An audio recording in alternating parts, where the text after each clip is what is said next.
स्वतंत्रता के जिस चमकते प्रकाश में हमारा देश आज निर्भय होकर सांस ले रहा है, ये साधारण नहीं है। इसके पीछे लाखों पवित्र आत्माओं ने अपने प्राणों का बलिदान दिया है।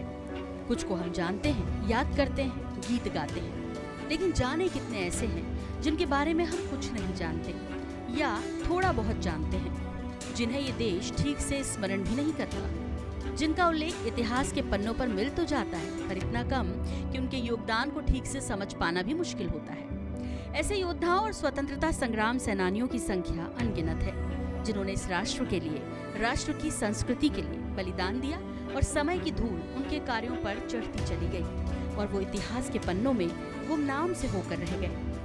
ऐसे ही एक वीर बलिदानी है वनवासी स्वतंत्रता संग्राम सेनानी टंट्या मामा। आपने अंग्रेजों के खिलाफ हथियार उठाए, क्योंकि गुलाम बना रखा था भारत मां को उन्होंने। आपने हथियार उठाए गरीबों का खून चूसने वालों के खिलाफ, गरीबों को लूटने वालों के खिलाफ। मुझे कहते हुए गर्व है, ये वीर टंट्या, इनके हाथ टूटे थे गरीबों का खून चूसने वालों के खिलाफ। अंग्रेजी खजाने को वो अपने कब्जे में लेते थे और जो अनाज और पैसा मिलता था, कभी टंट्या मामा ने अपने पास नहीं रखा, उसको बांट दिया गरीबों में बांट देते थे। और इसलिए टंट्या मामा कहलाए, वीर टंट्या भील। आज मुझे मन में संतोष है कि वर्षों से जो वीर उपेक्षित थे, आज उनका सम्मान करने का मौका आया है। पूजे न गए शहीद, तो फिर ये मंत्र कौन अपनाएगा? तोपों के मुंह से कौन अकड़ छातियां अपनी अड़ाएगा? चूमेगा फंदे कौन, गोलियां कौन वक्त पे खाएगा?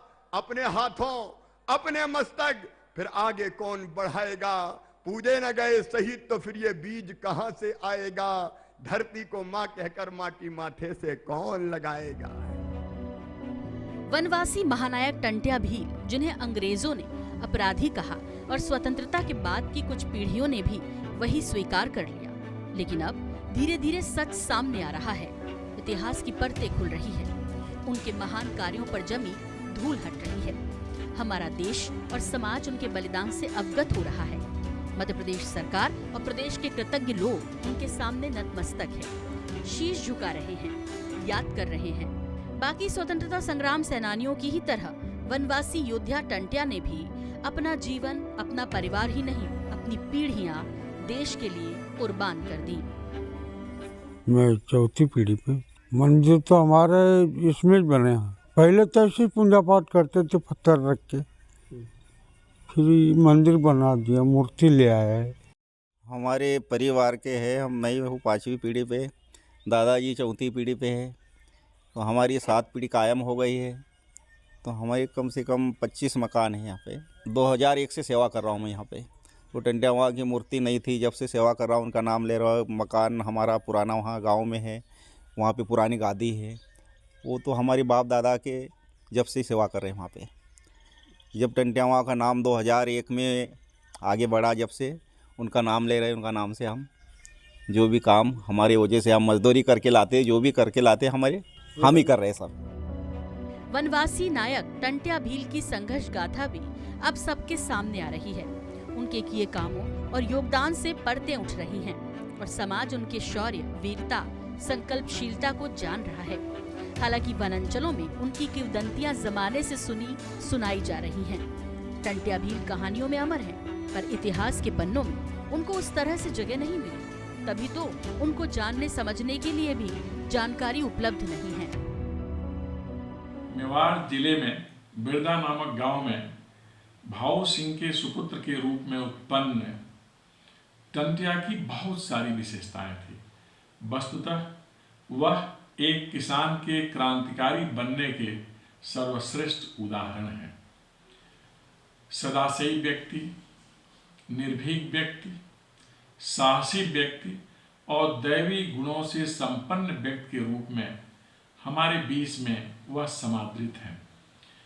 वस्तुतः भारतीय इतिहास के कालखंड में, जिसे हम स्वतंत्रता का कालखंड कहते हैं, ऐसे नायकों को पर्याप्त स्थान नहीं मिला। लेकिन यह इस कारण टंटिया कहे गए कि ज्वार का पौधा सूखने के बाद बहुत पतला हो जाता है। आरंभ में यह भी पतले थे, लेकिन इनकी जिजीविषा, इनका साहस और इनकी स्फूर्ति ने इनको एक मजबूत कद-काठी का इंसान बना।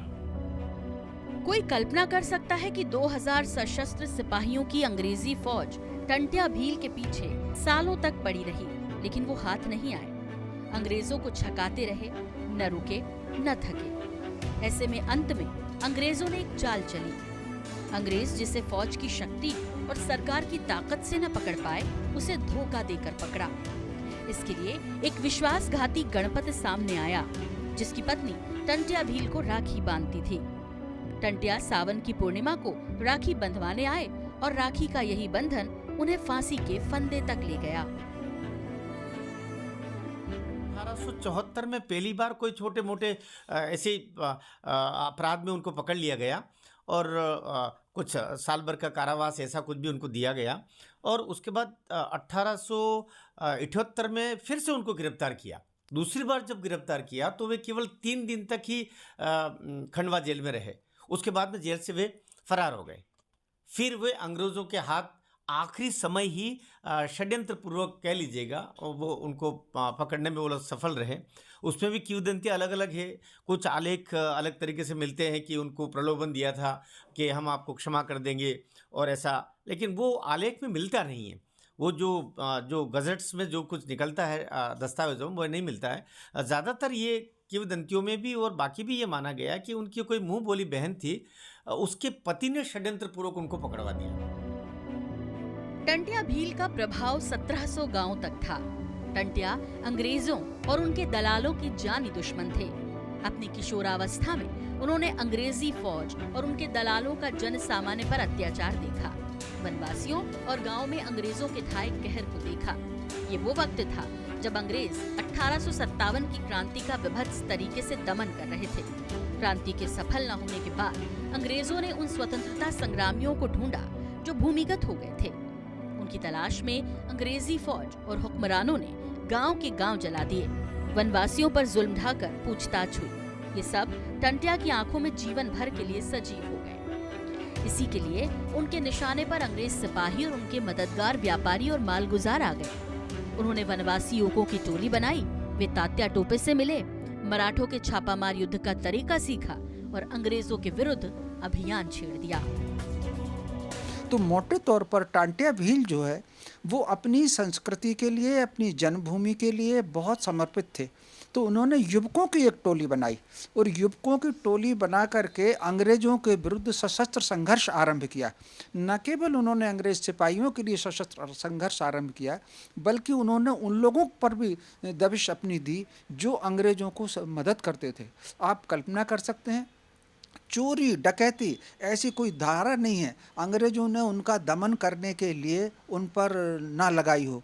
कुल 124 मामले उनके पूरे जीवन में उनको लगाए, और लेकिन उसके बावजूद भी उन्होंने करीब 100 से 150 लोगों की टोली जो इकट्ठी की, सशस्त्र संघर्ष की, जिसको हम छापामार युद्ध भी कह सकते हैं। जो शिवाजी महाराज ने जो छापामार युद्ध शुरू किया था, उसी शैली पर यह जो महाराणा प्रताप के नेतृत्व में वनवासियों ने चित्तौड़ क्षेत्र में या राजस्थान क्षेत्र में जैसा संघर्ष किया, वैसा इन्होंने यहाँ किया।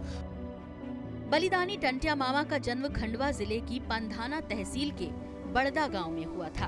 उनके पिता भाऊ सिंह एक सामान्य किसान थे। उनकी मां का निधन बचपन में ही हो गया था। एक समय ऐसा भी आया जब पिता भी कुछ दिनों के लिए बंदी बनाए गए।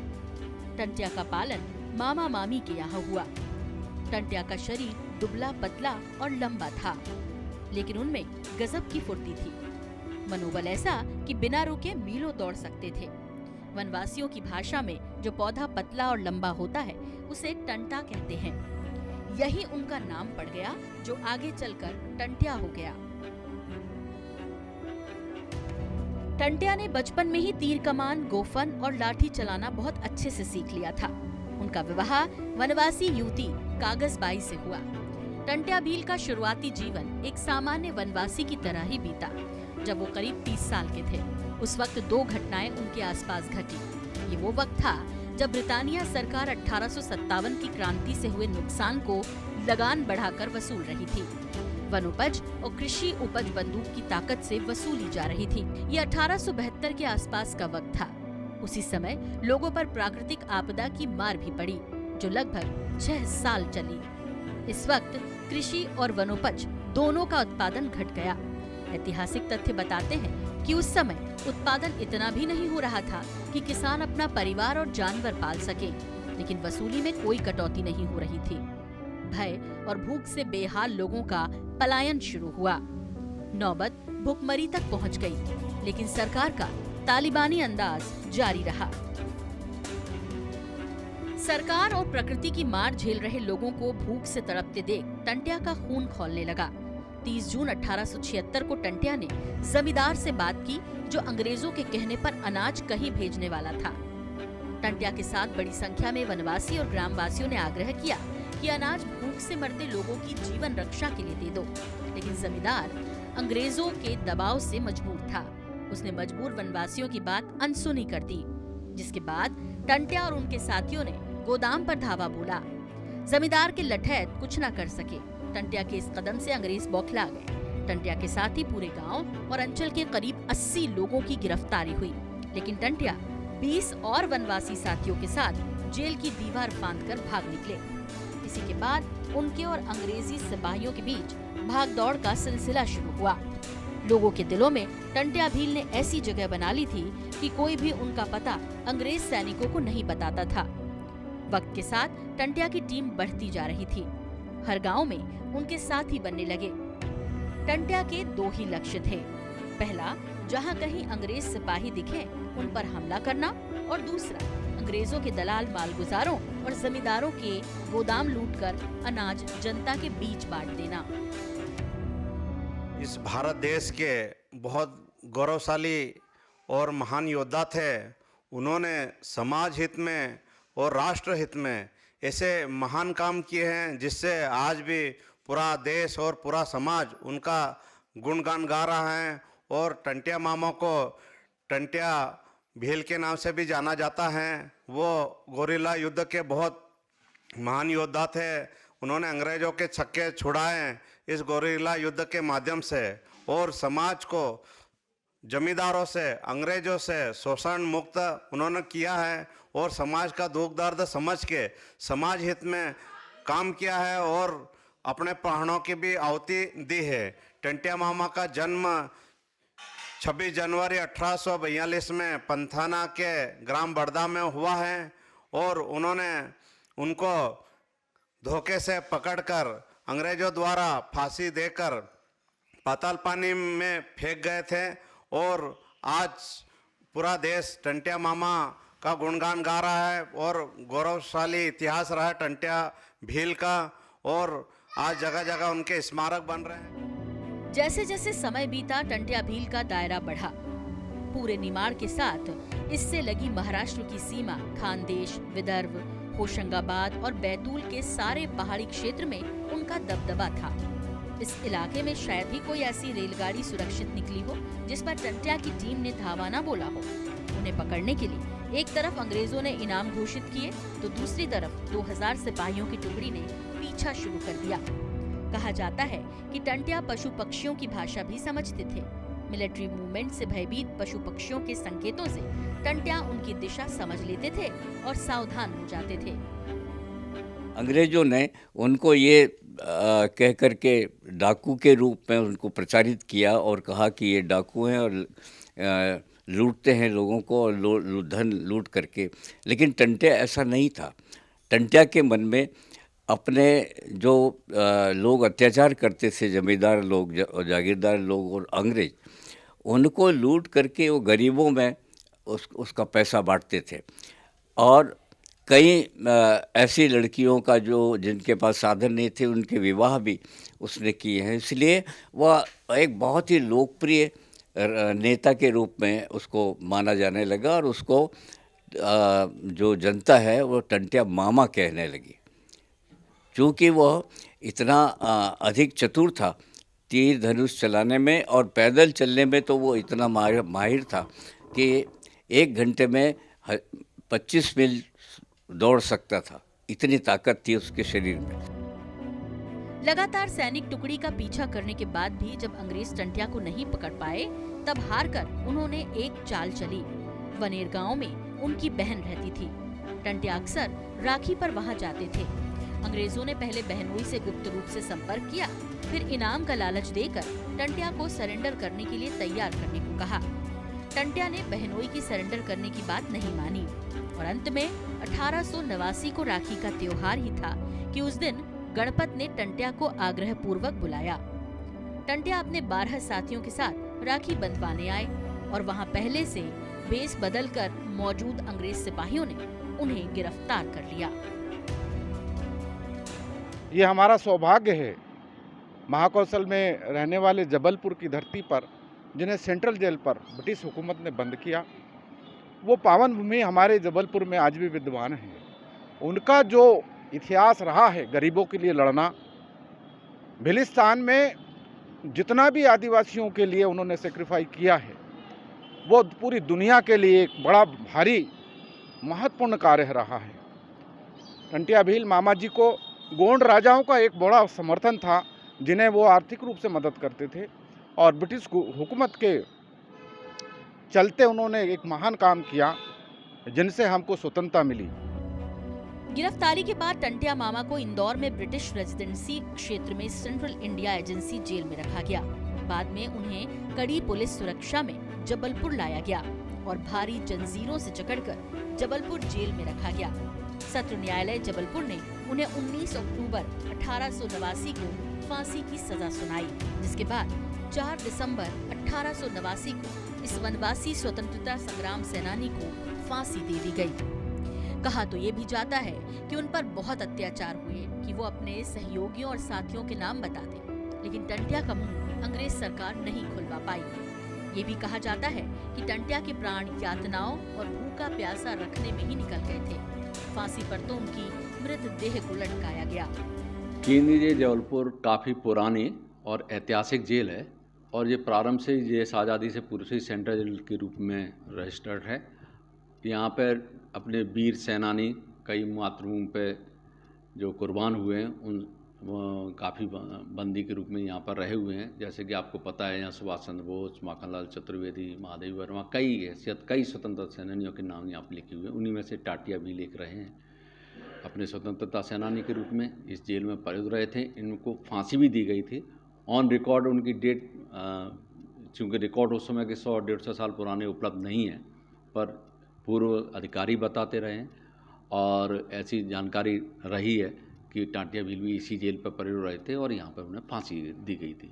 इसी संदर्भ में पिछली बार जो लास्ट जनवरी का जो प्रोग्राम रहा था, उसमें इसको बड़े सम्माननीय और गौरव तरीके से मनाया भी गया था। यहाँ के माननीय प्रभारी मंत्री उपस्थित हुए थे। यहाँ से वो पवित्र मिट्टी को ले गए थे और एक प्रोग्राम और फंक्शन भी हुआ था शासकीय स्तर पे और आम जनता में भी ये जानकर के उत्साह रहा।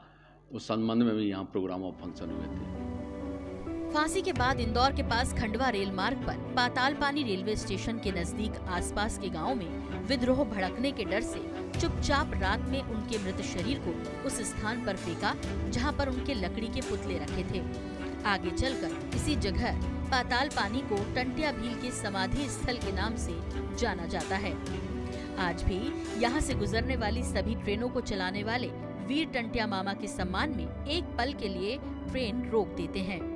इस तरह टंटिया मामा अपने देश निमाड़ और मालवा क्षेत्र के क्रांतिकारी और स्वतंत्रता संग्राम सेनानी के रूप में अपना बलिदान कर इतिहास के पन्नों में अमर हो गए।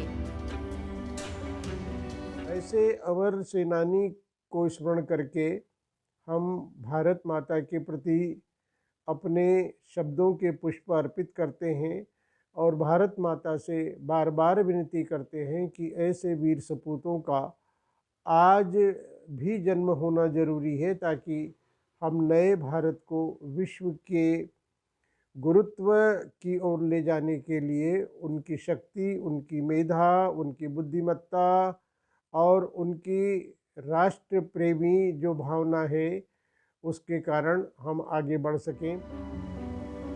आज बलिदानी टंट्या भील को पूरे वन अंचल में मामा के रूप में जाना जाता है। हर वनवासी महिला चाहती है कि उसका भाई टंट्या जैसा हो।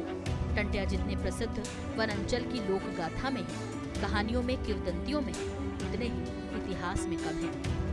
1857 के भारत के पहले स्वतंत्रता संग्राम के क्रांतिवीरों में मध्य प्रदेश में जनजातीय समाज के महान स्वतंत्रता संग्राम सेनानी टंट्या भील का नाम बड़े आदर सम्मान के साथ लिया जाता है। जनजातीय समाज के इस महान स्वतंत्रता संग्राम सेनानी को भारत का रॉबिन हुड भी कहा गया है।